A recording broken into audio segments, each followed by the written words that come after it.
This is the Carevent CA. Its job is to provide supplemental oxygen to a patient who is breathing, or artificial respiration to a patient who is not breathing in contaminated air. That's what the CA stands for. It hooks up to the oxygen bottle through this specialized regulator, which has these ports which will provide a higher flow of oxygen than a regular oxygen port.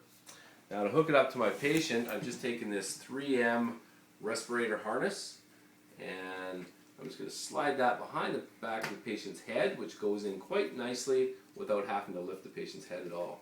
And then these tabs will just slide right over the red pins, and then I'll just snug that down a little bit. They're not friction fit on there, but they hold on there quite nicely with a little bit of tension.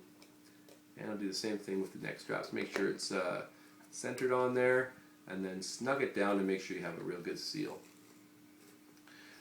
With a real patient, we'd have an OPA in there, but Annie won't take an OPA, so we're just going to slide her head off the edge of the desk and open up her airway with a head tilt. Then I'm just going to open up the oxygen, and you're going to hear a constant 2 liter per minute flow. That 2 liter per minute flow is to provide a constant positive pressure to the mask, which keeps the contaminated air out of the mask. And then I'm just going to slide that over. And you're going to hear a 0.5 liter breath administered to Annie at a rate of 10 per minute. If she starts breathing adequately on her own, which is highly unlikely, but if she is to, this unit will detect that automatically and cut the cycle and just provide supplemental oxygen.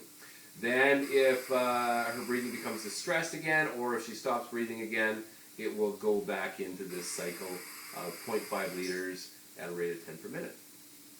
And it's that simple. If I want to use a king airway, I've got one of those inserted. This unit will slide directly over the king airway, much like a BVM would, which is nice and handy.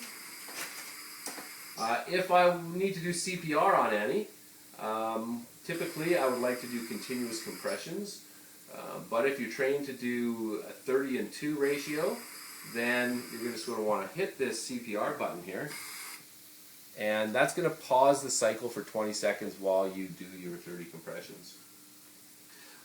You don't even have to count your 30 compressions, because at the end of the 20 seconds, it will cut back into the cycle again.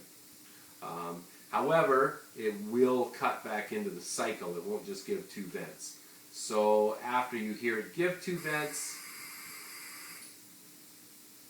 like so,